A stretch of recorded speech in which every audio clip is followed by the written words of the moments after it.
eBay sellers, it's Suzanne A. Wells, and welcome back to another episode of eBay the Right Way, a podcast for the at-home eBay seller where I share day in the life stuff, successes and failures, kind of like ABC's Wide World of Sports intro. The thrill of victory and the agony of defeat. And you're showing your age if you remember that. Just a side note, the agony of defeat guy, you can Google that. This is some knowledge that you can use at a party to impress your friends.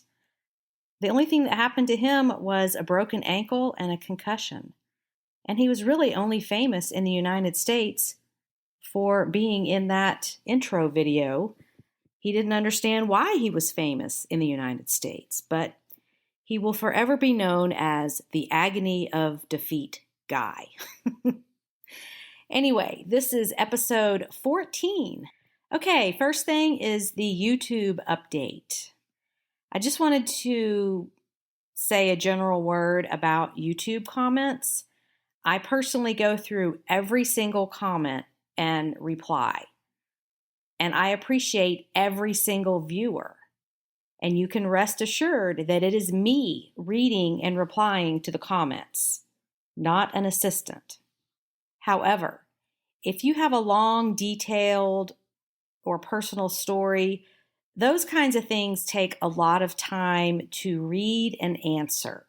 So those types of comments or detailed questions in the comments are best answered by using the help desk service through my premium content library. And I'll tell you that. I'll say, hey, this is a really long story, or this is a pretty complicated situation. Come on over to the premium library and use the help desk service. So the membership there comes with unlimited email support. So you're basically hiring me to help you figure out what to do in these special or convoluted situations. I am your personal help desk, and it's me personally answering your questions and helping you. It is not an assistant. So if you need expert advice, you have a problem, you have a situation you can't figure out, you don't know what to do, the premium library is the best place to go, and my guarantee is 24-hour turnaround time. It's usually 3 to 4 hours unless it's overnight East Coast time. And I created the help desk service for this exact situation because it does take time and expertise to work through some of the more complicated situations. So if you don't get the answer you want on YouTube, that option is available. Okay, we're going to move on to something new I learned this week. A couple of things about products to sell. The first thing I found that I never found before and never knew about this brand is called Monkey Pod, P-O-D, wooden items. And I did not find a website for them, but a lot of the listings and information in articles about this brand refer to Hawaii. So they may be made in Hawaii. I am not 100% sure on that. But they are interesting mid-century modern wooden serving pieces. What I found was a Lazy Susan with different compartments, so you could use it for a variety of dry snacks like nuts and pretzels and chips, or you could do chips and dips, or just different food items or even non-food items. But it seemed very heavy and well made and sturdy and solid, and it worked perfectly well, the Lazy Susan part, turning it in a circle, and we've actually used it to play Scrabble. We put the board on top of it to turn it to each player for their turn. I am practicing with anybody I can convince to play with me. But that was a very cool item, and it says on the back, it's etched into it, Monkey Pod. And I have it up for sale in my eBay store for $99 because it's mid-century modern, very sturdy wood, well made, and I guess semi-collectible. So that was one thing I learned. Then I found an Emile Henry or Emile Henry, not sure how you pronounce that because it is French, fondue pot with pouring rim. Very interesting looking 1-quart sauce pot, ceramic, with the little spout they call a pouring rim. And it was bright red, and it just looked different and interesting, kind of jumped off the shelf at me. And so it was, I think, $5 at my Goodwill, and I have it up for sale for $39.97. They retail for $125, and they're out of stock on the website, which that is always a great sign. If you are researching something, look on the manufacturer's website to see if they have it, because if it's out of stock, that means it may go for a higher price or at least be more valuable because it's discontinued, they're not making it anymore, or it's just out of stock at this moment. So that is for sale in my eBay store. You can look at that item if you would like to learn about it. And I do have a link to my store below the podcast, so you can just click on that and take a look. So 2 new things to add to my arsenal of knowledge. Okay, moving on to what happened in my eBay store this week. And the most exciting thing was a find from my BOLO handbook.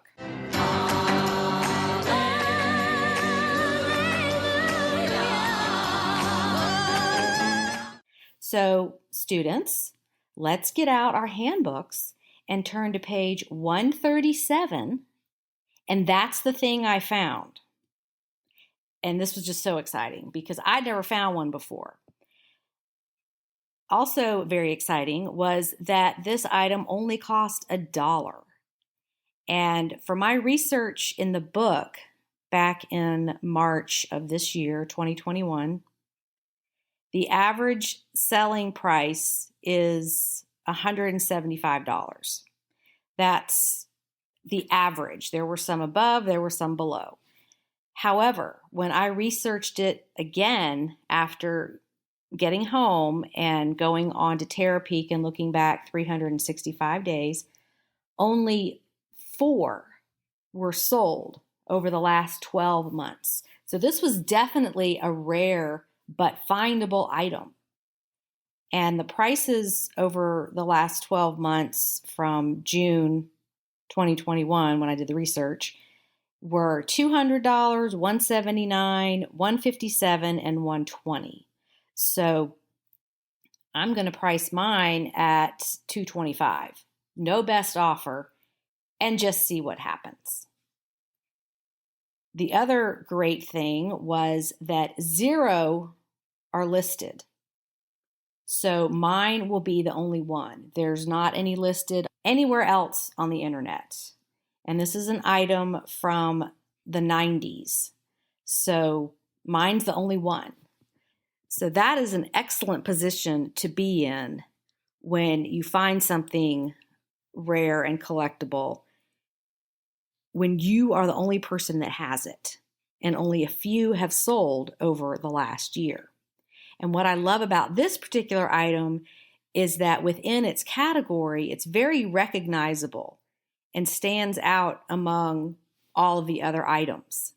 So in the thrift store, when I was doing my treasure hunting, I looked through every single one of the items in this category, and this one was on the very bottom, shoved in the back corner, one of the last things I looked at.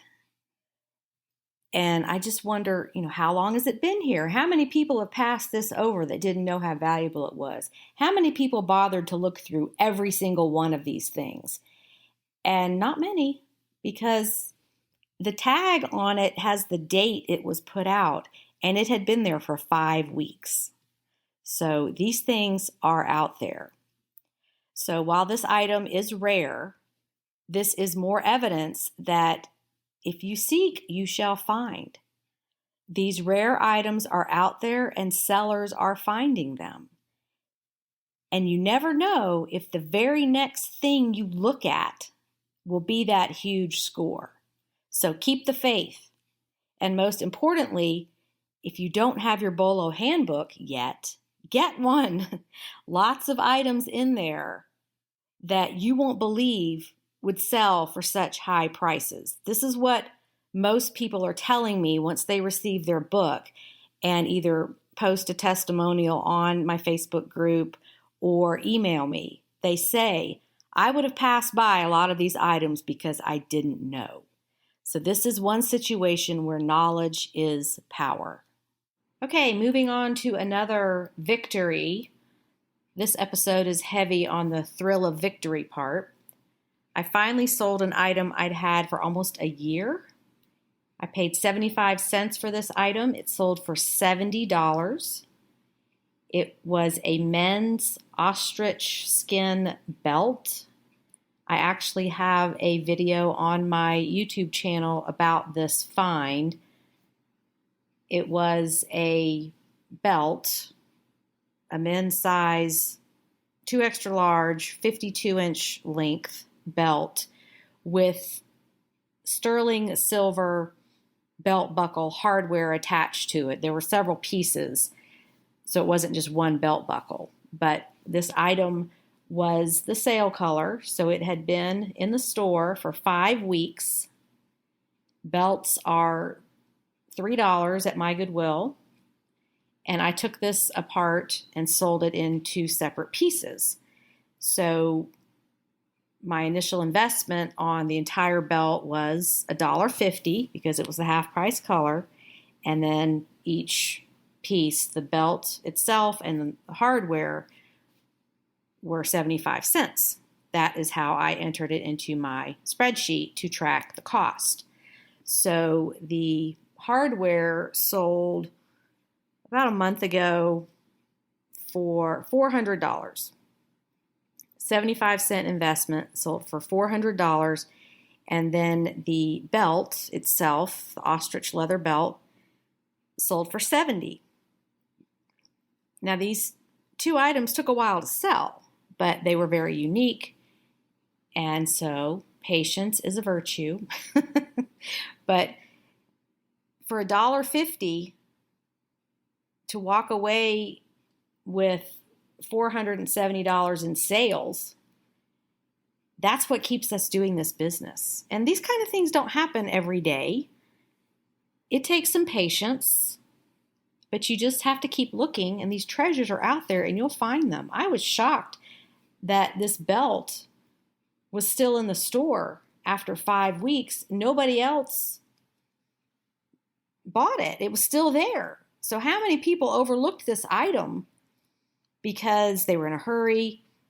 They just didn't look at every single thing in there, which I do. It takes me forever. Nobody will go shopping with me because I am in there for like 3 hours. So this is why, is because I find things on the floor. I find things under the clothing racks that have gotten kicked under there or dropped or whatever, or somebody's hiding it. They're going to come back later. So that was another victory. The ostrich belt that sold for $70. Very happy to see that. Okay, and I received a text from an acquaintance wanting me to sell their stuff on eBay. And this person I barely know. They got my number from somebody else. Like, I don't know why they didn't look me up online and email me or message me through Facebook or something like that. But the text says, "Hey, Suzanne, this is," the person's name and who they are. "I was wondering if you had any interest in coming out to my house and seeing if there is anything you could sell for us. We have lots of goodies that you might be interested in." my wife and I would be willing to split the profits 50-50. So, as discussed in a previous podcast, I don't do that kind of thing anymore. I don't need to. I have enough of my own stuff to sell, and I just don't want to get tangled up in arrangements with people. I just don't want to do that. So I just very politely said, "Hey, so-and-so, it's nice to hear from you. Unfortunately, my plate is really full right now, and I'm just not taking on anything extra from other people. But you can always go to my online school and learn how to sell the items yourself." So then they answered with, "Okay, thanks. We're really busy and we don't have time to learn." So, that's fine.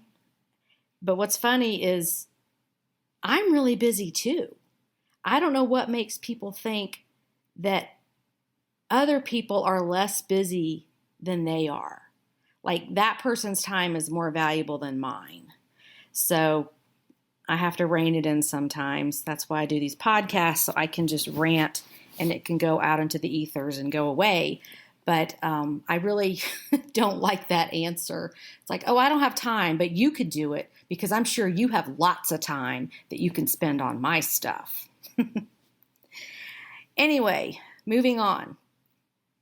Here is another item that is the thrill of victory. An item showed up in the mail, an item that I sold and shipped last November of 2020. This is the end of June 2021. And the package never made it to its destination. It just got routed back to me. It was never opened. This buyer contacted me probably late December and said she moved, she didn't update her address, she never got the package, that whole story. So I just refunded her because it was less than $30. And I know from experience that packages usually show up. Sometimes it's a year later, but they usually come back. And it's such a fun surprise to get your mail and, "Oh, here's an item I sold that I refunded somebody for, and I got it back, and I can sell it again." So that's exactly what I did. I had already refunded her, so the item was mine again, and I just listed it, and it was, put it back out there. So I was kind of shocked because I had moved during that time and, of course, forwarded my mail, and the package still found its way back to me at my new location. So if that happened to you during the holiday season of 2020 when the mail was just slammed and packages were just going missing every which way and you refunded people, just don't give up hope. These things may still show up and they're probably going to be unopened and you can just resell it. Okay, and now I have a little comment about the podcast last week.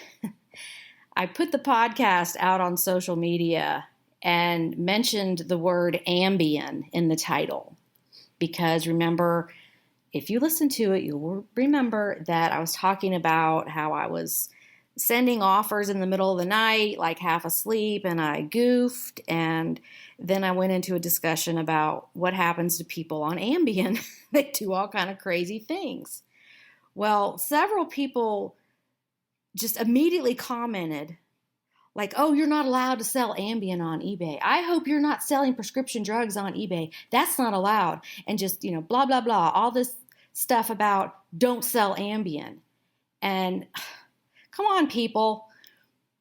The tip here is if you are on social media, you might want to read the article, watch the video, or listen to the podcast before commenting. Don't assume anything because people who have read the article, watched the video, or listened to the podcast will know that you have not. And that can be really embarrassing. You know what they say about don't assume. So just to clarify, if you saw that tagline about Ambien, of course I'm not selling Ambien on eBay. But I shouldn't have to explain that because you didn't listen to the podcast.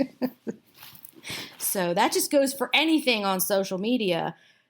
If it links to something, article, video, podcast, listen to it, watch the video, read the article before you make a comment, because it really only makes you look foolish because you haven't even looked at what the topic is about. So there's my rant on that. Okay, and now it's time for the vocabulary builder.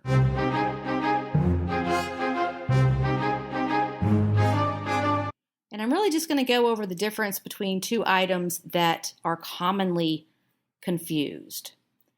The two items are a silent butler and a bed warmer. And I almost said bedpan, but no, it's not a bedpan. It's a bed warmer. So they kind of look the same.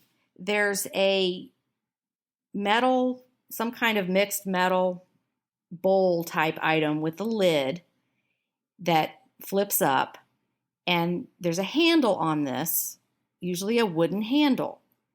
Now, if it has feet on it and a very short handle, maybe less than 8 inches, that's called a silent butler. And what that is used for is back in the days of fancy schmancy meals where there were servants, the butler or servant would go around the table with a little brush and brush the crumbs off the tablecloth into this container type item with the handle on it. So he's holding the handle, the lid is flipped up, and he's brushing the crumbs off the table into what's called the silent butler. And these can be very beautiful. They can be made of sterling silver or silver plate and be quite beautiful. I have one that was in my mother's family. It's beautiful. I will never sell it, but it's called a silent butler.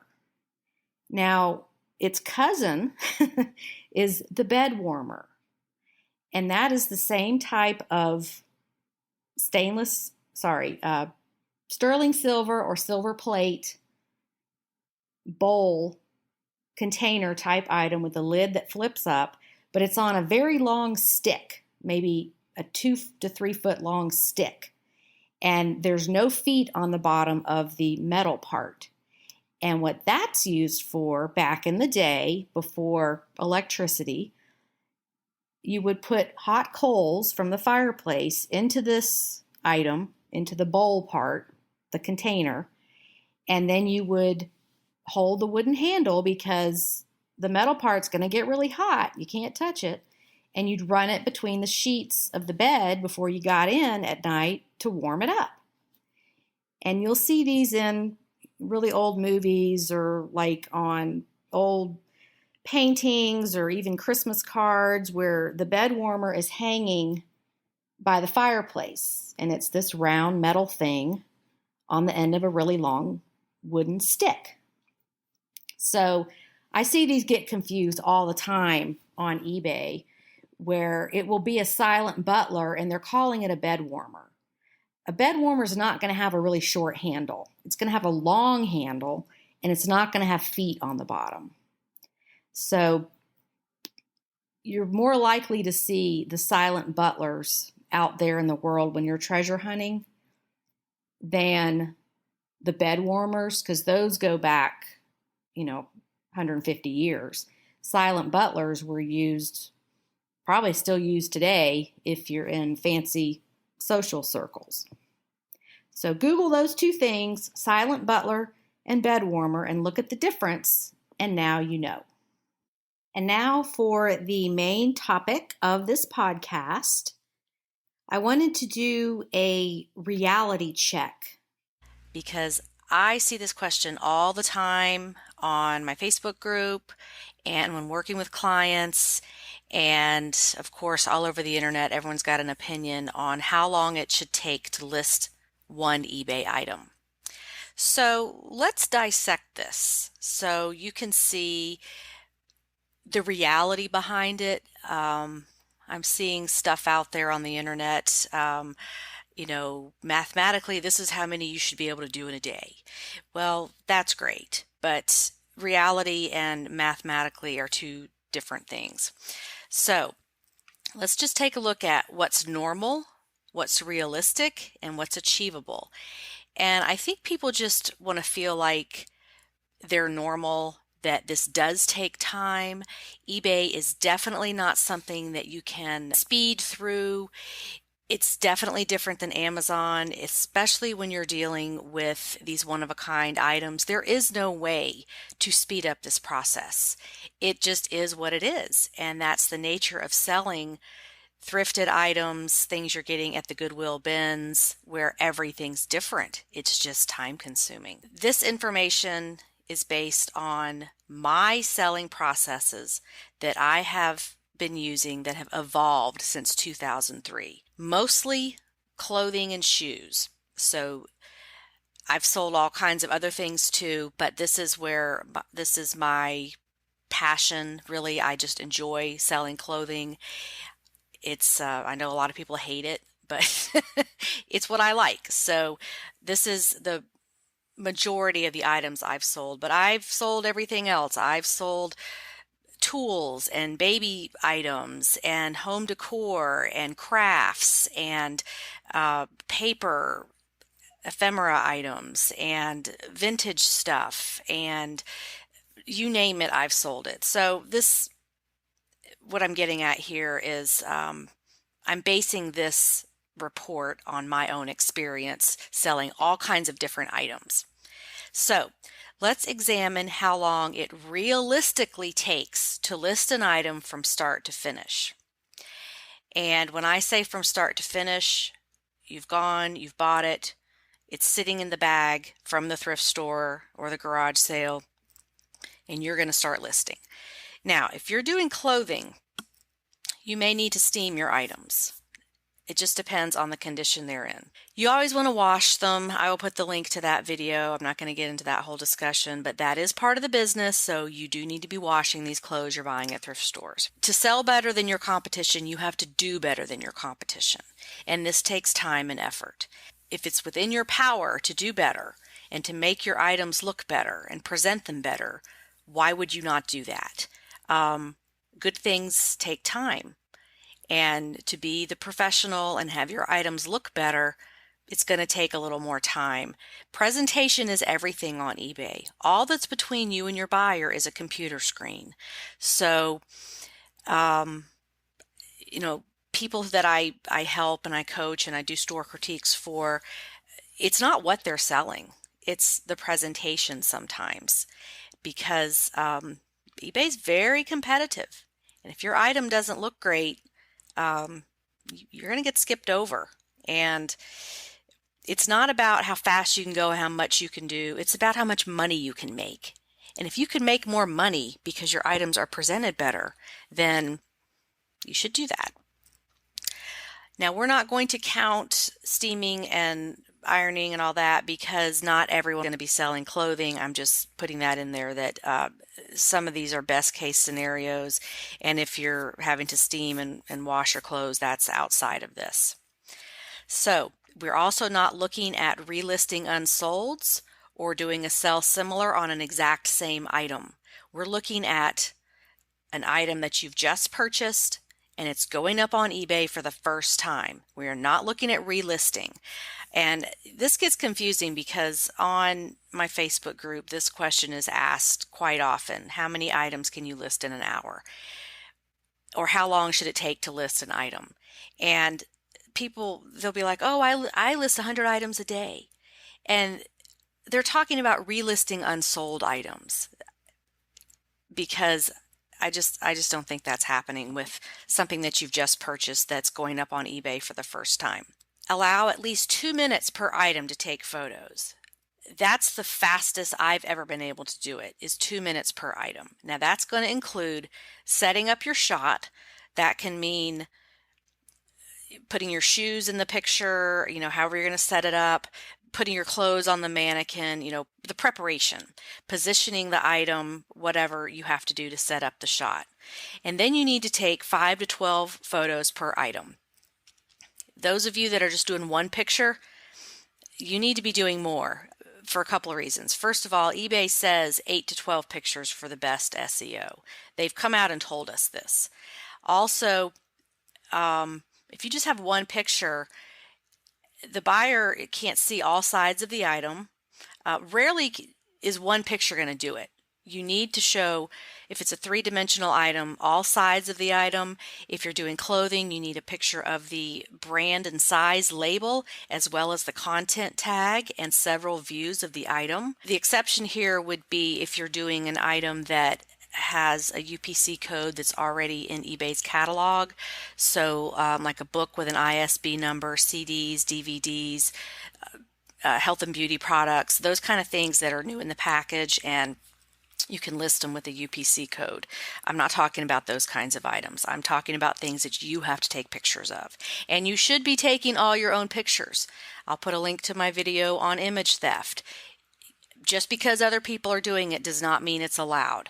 If you're taking pictures off a retail site, if you're going to Anthropology and stealing pictures and putting them in your listings, that is a big no-no, and you can get suspended for that. So take your own pictures. And again, this is a business that takes time. This is just part of it. So then while you're doing your photos, you need to reposition the item, turn it over, get several shots of all sides, and that takes time. Then check the photos and make sure they look good. They're in focus, lighting is good, no fingers or feet in the picture, etc. You want to do it right then before you move on to the next item, because if you discover when you go to list your item that something's wrong with the picture, or your finger was in the picture or whatever, you're going to have to go back and redo it. So check it right then before you move on to the next item and make sure that your photos are good. Sometimes reds and purples are hard to photograph. I have to do those over again sometimes. And even black items can come out looking gray. So if possible, do your editing right then. If you can edit them, if you're using your iPhone and you need to adjust the lighting or the cropping, anything like that, do it right then before you move on to the next item. And this is going to usually take more than 2 minutes. It's just faster and more efficient to crop and fix your pictures right there before you move on to the next item. So, best case scenario, if you are going at breakneck speed and every picture is turning out perfectly and you don't have to do any editing, cropping, anything like that, 2 minutes per item is what you should allow. Realistically, 4 minutes per item. That is my experience. So that means if you're just taking your pictures, which that's how I list my items, I have a batch of items and I take a bunch of pictures and then I go list. So best case 30 items per hour, realistically more like 15 or less items per hour that you're photographing. So now we move on to listing. The fastest people I know, who are my virtual assistants, can list 12 items an hour. And this is when they are provided with the photos already edited and only doing minimal research, which is less than 5 minutes per item. A lot of things they can list just because they know the price. They're so familiar with the products that, it's thrift store stuff. So they're familiar with it. And they already know how to price it. So, if you're selling stuff you're not familiar with, more research is going to add more time. And for new people, this is the biggest time suck because you don't have that experience to draw on. You don't know how much something's worth off the top of your head. You've got to go figure it out. And that's going to take time. So, we are also assuming there are 0 distractions during all of these processes. And the biggest distractions are children, pets, your spouse or significant other, hunger, having to get up and get something to eat, phone calls, meal prep, meaning you're doing this around making dinner, cleaning up the meal. getting breakfast in the morning, getting your kids breakfast. Somebody's always hungry. If you're a parent with kids at home, somebody's always hungry. And then laundry.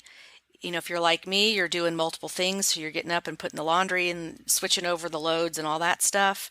And then, of course, bathroom breaks. Nobody can sit glued to their computer for 8 hours without any kind of interruption.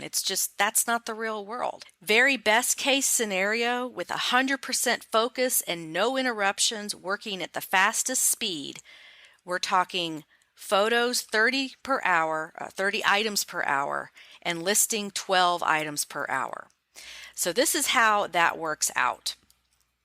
If these are just optimal conditions, no interruptions, and you're working very fast. 25 items are going to take 3 hours. 50 items would take 6 hours, 75 items, 9 hours, 100 items, 12 hours, 125 items would take 15 hours to list. That is under perfect conditions. Now, realistically, it's double that. And let's face it, most of us live in the real world, and you're not going to have all this uninterrupted time. Even if you are unmarried, no kids, no pets, you still have to eat and go to the bathroom and sleep. So, and things are going to happen that are going to slow you down. That's just the reality of it. So your realistic speed is 25 items would take 6 hours, 50 items, 12 hours. So I say set goals for listing based on how many you want to post each day, not how fast you're going. Because eBay is something that people work in around other things, and it's just rare to be able to sit there uninterrupted for an 8-hour stretch and do this work. And so this is kind of what it really looks like. You plan for a certain amount of work to be done every day, and especially if you're a parent, it's more like this one over here on the right with the what actually happened, and the washer broke and you've got to call the repairman to come, and then the cable goes out and you've got to call Comcast, and then you're something's messed up on your computer, you got to stop and figure that out, and then the dog runs away and you got to go find the dog, and then the kid needs help with their project for school, and then your husband has some issue you've got to help with, and then one of the cars you need an oil change, and it's just life. That's just the way it is. I'm just doing this video to tell you it's okay. Do what you can do and just keep going. The benefit of the eBay business is it's the cumulative effect over time. And if you keep working on this, you will get there. Some days nothing goes right and you don't get anything done. And then you'll have a good day where you get a whole lot done. And it's just persistence. You've just got to keep putting one foot in front of the other and keep going and keep doing it. And don't let these people online that say, they're like these super listers that do 50 items a day. That's fine. That's them. And, some people have hired help with their business. Not everybody can do that. It's over time, it will all add up. So even if you just do 5 listings a day, let's say you do 5 listings a day, 5 days a week, that's 25 listings a week. So that's 100 listings a month. If you can do that every month, that's great. That's an accomplishment. So wherever you're at in your business, just keep going. Just get up every day and just keep doing it and just keep doing it. And one day you'll look at all you've done and you'll be like, that's a lot of work. I've accomplished a lot. I know a lot of you out there are having big struggles in your life. You've got health issues. You are disabled. You've had to leave a job because you can't do it anymore because of whatever illness or disability. You're a new stay-at-home parent trying to figure out how to take care of a baby, or you've got lots of little kids and your time is not your own. Or, you're trying to go into retirement and you want a business set up and you're trying to get this going so you'll have something there for you. Wherever you are in your business, just keep going. And now we have come to the end of another informational podcast. I hope you gleaned some new information even if it was just about the agony of defeat guy. This is Suzanne A. Wells teaching you how to do eBay the right way. You can find me on YouTube and Facebook under the same name, and I do my best to add a new podcast every Tuesday. So far, 14 Tuesdays in a row. Be nice to each other, make sure you're living the life you want, and have a profitable and productive and fun day on eBay. See you next week. Bye.